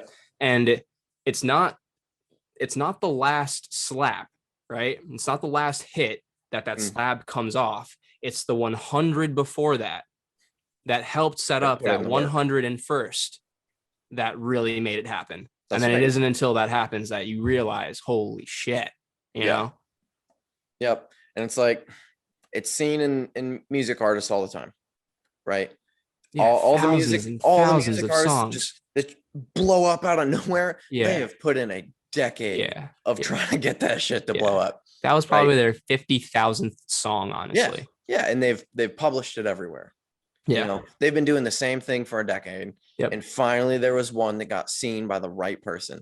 And sometimes it doesn't take a decade. You know, there are some people that it just happens to nail it just right. Yeah. Yeah. There are those lucky scenarios, you know, but for most people it takes time. And that's just how it goes. Like this podcast isn't seen by a lot of people, but this would be really cool. It would be cool. Share with your friends. Yeah. But under the circumstance that we do become popular, we have all of this groundwork laid from before anything blew up, right? Mm-hmm.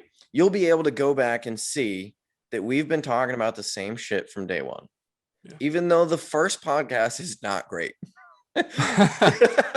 even though it was kind of weird. It was the first one and we had no clue what the hell we were doing. I don't even think we introed our first. I have no idea. Or we introed at the end, I think, or something.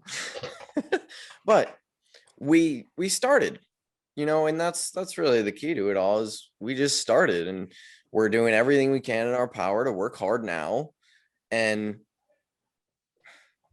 hope basically that somebody catches eye. Yeah. You know, we're putting in everything that we can for it. Exactly.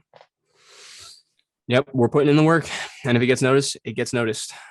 And if it doesn't, I don't care. Fuck. I really don't care because this honestly, is an awesome talk with Brady and I, honestly. Honestly, like all of the podcasts that we've put out, there is a lot of banter in there. There is a lot of really random, crazy shit in there. But there's also a lot of really good shit in there. You know, there's a ton of value in these. And even if this doesn't blow up, I really don't care. I really don't care. And honestly, I think I've had so much fun filming these. Yeah. Right. Just, I mean, the relationship that this podcast has formed between just you and I is crazy. Like, you might move here. I was like, do you know who Chris Weiner is, dude? Yeah, I know Chris. Chris was like, dude, how did you meet Brady? And I was like, how do you know Brady? You would not believe. Yeah, Chris and I chatted all the time in school. Yeah, that's what he was saying. And I was like, dude, I actually didn't even know Brady like in school. And he was like, what? And now you guys are like great friends like this? And I'm like, yeah, like we just kind of took that step, Yeah. and that was really all it took. You also brought to mind the difference between having goals and having the systems in place. Like Brady and I, it would be awesome to have this podcast just absolutely pop off. That'd be really cool to have some really cool listeners. Like, not that you guys aren't cool, you guys are all fucking awesome, but like to get noticed and to have like Yeah. a few more viewers than what we have right now, that would be really cool. Just so that we can get our word out, and we know that at least we're having like a small footprint on people. Mm-hmm. But like we aren't like constantly checking our views and our likes and just waiting and waiting and waiting. Like people that are like, we're not focused on the goal of getting the 100,000 viewers or whatever million bajillion viewers. We're just focused on having a good time and focusing on the systems that we have in place, which is just shooting these podcasts, having a good time, and then uploading them. Yeah. And we just keep doing that, and eventually that end goal might be met. But we're not goal focused. We're not just focused on that number. We're just here and we're having a great time with the systems that we have in place. And we'll probably improve upon those systems too. Yeah, and I mean they've improved since episode 1. Exactly. Yes. We've switched how we record. We've now implemented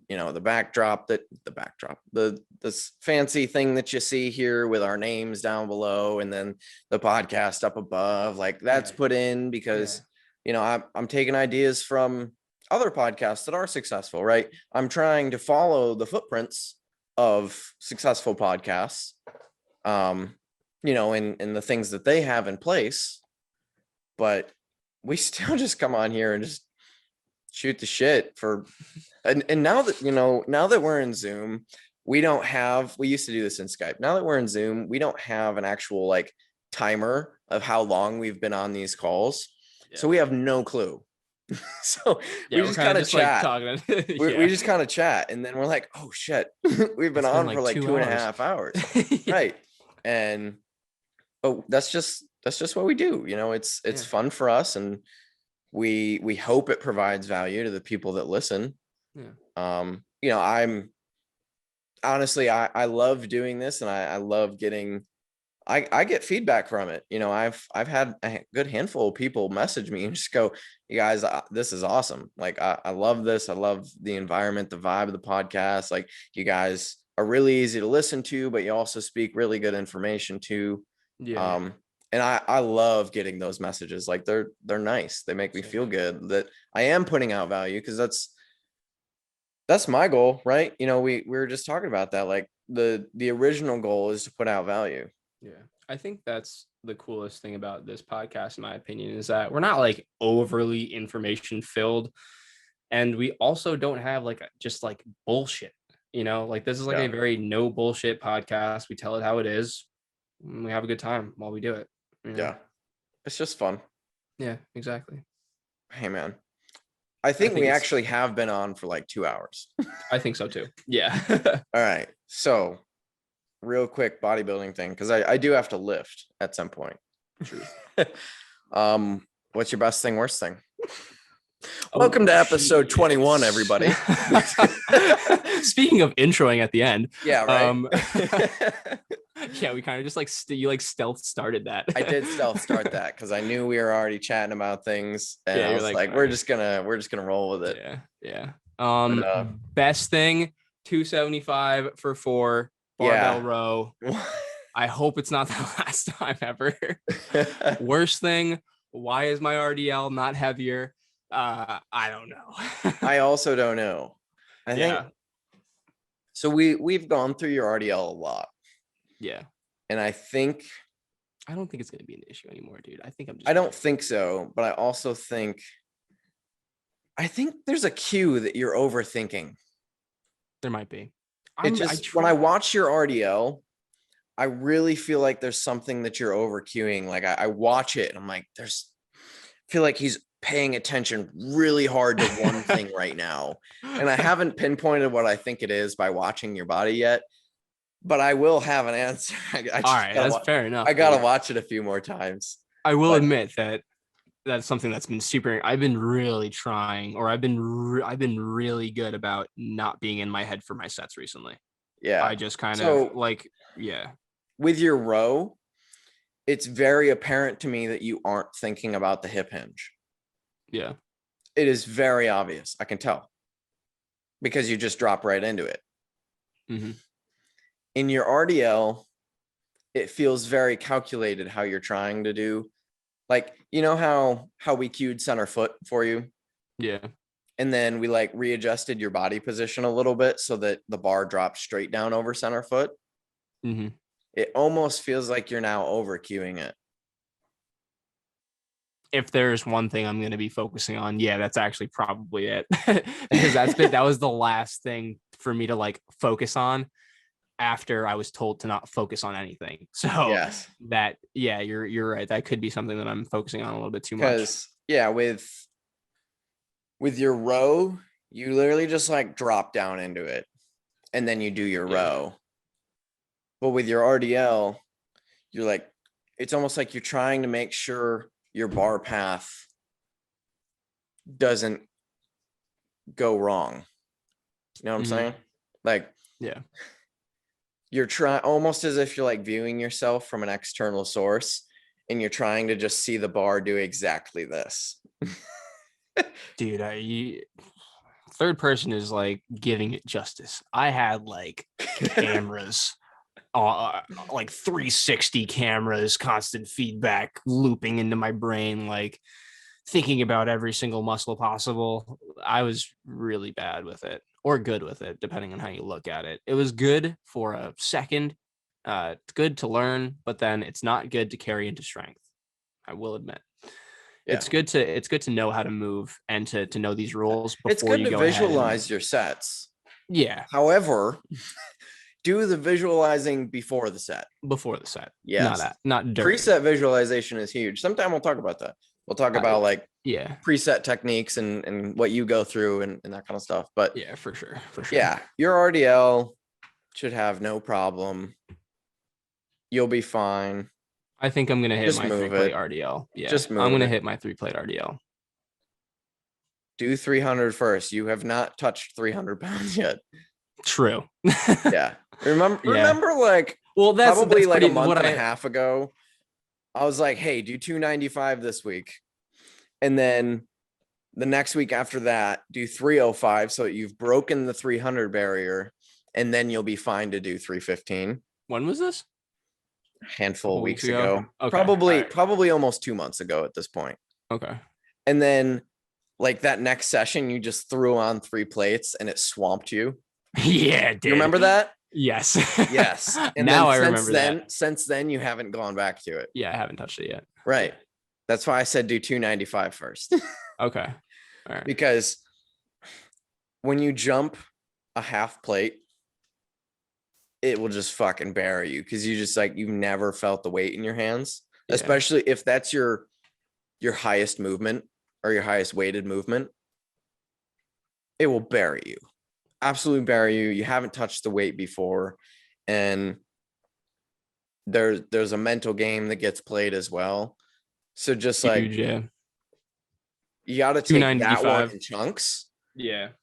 It's just part of it being your heaviest lift. Yeah. You know, if you take it in chunks, then you'll be fine to do other close movements and leaps like your row, right? Because your row, you already knew that the weight wasn't going to fold you because you can RDL that weight. Yeah. Right. So it gave you the confidence to hold the weight in your hands in that bent over position. Yeah. If you've never held the weight in your hands in that bent over position, everything's brand new. You're a newborn baby with that weight. You got to learn how to stand again. Yeah. You know, so you got to work it in increments. So you're suggesting 295? Yep. 295, 305, and then go 315. Okay. 295. What is that? A half plate and then a 10 on the other side? I think so. Yeah. Yeah. Shouldn't be an issue. Shouldn't be an issue. Shouldn't be an issue. But it's part. But it's your. It is a part. Stone, it's right? a coming of way kind of a thing. Yeah, for it's sure. your stepping stone. Absolutely. Yeah. So yeah, you got to work that one in increments. Especially because being bent over in a hinge can be scary, right? Especially when there's a new heavy weight in your hands, because you're literally hanging out in front of you, right? To me at least, a squat is less scary because you're compact, right? Everything's together. Okay. When you're doing a hinge movement, everything is open, right? I'm out over my toes. I'm not compact. It feels more dangerous. Like there's more areas for mistakes. Yeah, like the low back versus. Exactly. Yeah, I see what you're saying there. Yeah. Totally. So take that one in steps. Yeah. And you'll walk right up to it. You'll have no problem. Yeah. Nice, man. I'm thinking how'd you feel about that row? That felt good. Yeah. It did feel good. I won't lie. You know, I was kind of stepping up to the bar and I wasn't going to actually do it. I had it in the back of my head. I was like, it would be really cool to do that, especially if this is going to be my last session with this row, because I'm not sure if Nick is going to rotate it out or not. So it was almost like an ultimatum kind of a thing. And I had 245 on, or no, 255 on. And I was like, and I was still warming up. And then I was like, you know, I might be able to come up like 5 pounds. And then I was like, fuck, I'm going to be like 5 pounds just shy of a half plate on either side. So screw that. That's just going on. Yeah. So it was just kind of like a screw it moment. And it worked out. Yeah. So now it's just about kind of that coming of way with the RDL now and making that all work. Yes, sir. Yeah, man. What about you, Brady? Best thing, worst thing? It's been hard. I feel like I haven't been to the gym in like weeks. Yeah, 3 days. I know there's been some sickness in the household, not the vid though, which is crazy. So just for safety, I haven't gone the last couple of days just to make sure that I wasn't sick, and I'm good. So we're all Gucci, but let's see. Probably my best thing. Both my best things are on pull days, which is cool. One best thing, I found more progressive runway on my hammer strength row. Yep. Because there's a couple of 100-pound plates. So I stacked those bitches. And now, yeah, I went from only being able to have basically a total of 5 plates per side to now having a bit over 6 plates per side. Weight wise. Yeah. Right. So I've got 2 100s on each peg. So it's 200 pounds. And then 2 45s. So 290. But with 5 45s, I only get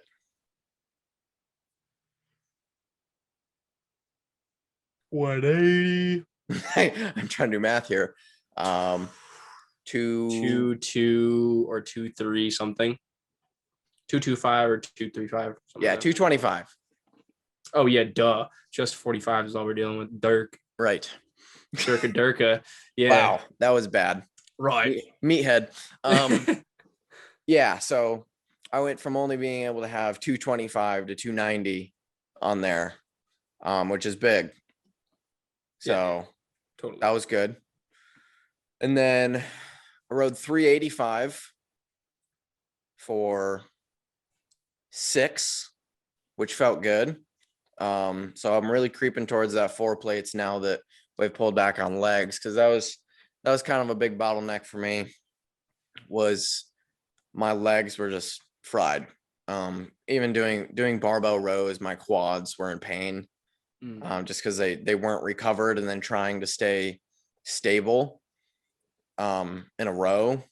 It was just too much on my legs, and my quads were starting to hurt. I was starting to get some knee pain. And so now that we pulled back on squats, everything in my pull days is just like skyrocketing. Like it's been sitting there just like waiting to blow up. And now that I've got the little extra recovery, everything is just shooting up, which is awesome. Nice. Yeah, 385 felt really good. I'm gonna hit it another time next week. Probably grab it for 8. Mhm. And then I'll probably go 395, see how that goes, and then see if I can get the big 4 plates. Mom. Bro. That's kind of crazy to think about. I remember probably 6 months ago, my big goal was just to row what the average dude like deadlifts. Yeah. So I was like, all right, 3 plates. Yeah. I think 3 plates is like a standard like gym bro deadlift. Yeah. And then I accomplished that. And I was like, I gotta do more. Smash So now I'm like 4 plates. That's pretty good. That's a lot of weight. That is a fuck ton of weight. That's kind of a lot of fucking weight. row, Brady. Yeah. That is a good amount of weight to row. So I brought up that I like rode 275 to one of my friends yesterday. They were like, wow, that's a shit ton of weight. So fucking 4 plates is a shit ton of weight. shit ton of weight. That is a lot of weight. Yeah. Anything over like, honestly, no Joe Schmo fucking rows, honestly. Like, Yeah. I don't see anyone else rowing besides like anyone on this team. True. Because no one likes it. Yeah. It's a hard movement to get right. Yeah, it is. It is. And no one loads it. You'll always see them do like those 90-pound like pre-made barbells. Yeah. They'll like row that, or they'll like single arm dumbbell row or something like that. But no one puts the cojones out and no one brings their cojones barbell out of their rowing. pocketbook. Exactly. Yeah. You know? But yeah, I think 4 plates. I don't know what's gonna happen after that. I mean, Probably 5. I don't know. I think there will soon be a point of diminishing returns. Yes. I don't want to put that in my head. It comes in my head and every once in a while at a lot of lifts. I'm like, at what point are my RDLs just diminishing returns here for where I'm at right now? Right. Taking away from your other lifts. Right. And like my front squat was something that was getting to a point of diminishing returns, which is why we pulled it. Okay. We should pull it. But so I'm like, at what point is the row doing less for me than, something else, I guess. And so I don't want to be like 4 plates, that's it, right? Because that's just bottlenecking me, right, mentally. And I don't know, I'm just like, after 400 pounds. It is a decent amount of weight, dude. But I think it's a good idea to not bottleneck yourself, like you said, not even really think about it too hard and just fucking Yeah. when it happens, it happens. And that's why I've got Nick, right? Yeah, like you'll know when it's taking away from certain things because your body's going to tell you, and or you'll see it in a certain lift. Like we realized that my front squat was getting absolutely screwed sideways by the RDL and row. So that's why we're considering pulling the row. Just because there's so much fatigue through the lat that I'm probably just folding every time I step under the bar. So yeah, man. I just wait till you get there. When you get there, and then you can make your call. Yeah, I think we'll just see. Exactly. Yeah, I think that's totally where things are at. We're just gonna see. I feel good doing them right now, so we'll see what happens. But I think Nick's got some things up his sleeves to try. Sure he does. So maybe we'll just go to stiff legs, and then we can combine RDLs and rows. Okay. Do it a little bit more as like a back thickness kind of thing, which is really what my rows are for anyway right now. But put it in a way that also is going to give me some glute ham work, so that I'm really getting a 2-for-1 there. And then, I can put recovery somewhere else. Yeah. 2-arm dumbbell row? ? I used to do those. Okay. No longer in rotation? They haven't been in rotation since quarantine. Okay. Yeah. Yeah, I don't know. The gym I'm at has dumbbells up to 150s. So I don't know if the value is exactly there or not. But I just broke my light. We'll see. Yeah, dude. That's gonna be a play it by ear kind of a thing. Definitely. Yeah, we're getting to an interesting part in my training career. Yeah, I agree. Which is cool. Yes, it's cool to notice that I'm like kind of cresting a hill right now. And I don't know. I think over the next 6 months, I'm probably about to learn a lot. Yeah. Like a lot. Yeah. About yourself in particular. Yeah, about myself and adjusting training as you kind of move through experience levels a little bit, right? And like the skill gaps that come between weights at this point. I don't know. I think I'm about to do a lot of learning. Yeah, I agree, man. I think it's going to be pretty beautiful. Yeah. So excited for that. Worst thing, I never did that.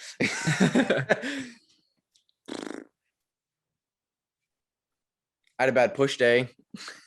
Go figure.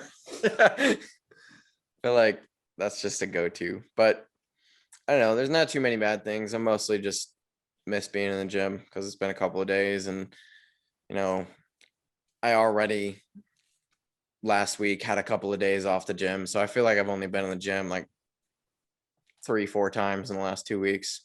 Yeah. So I'm just ready to be back. But gives me the rest I need. Could have been worse. Could have been worse. Could have been 2 weeks. Yep. Yep. And your worst thing could have been worse too.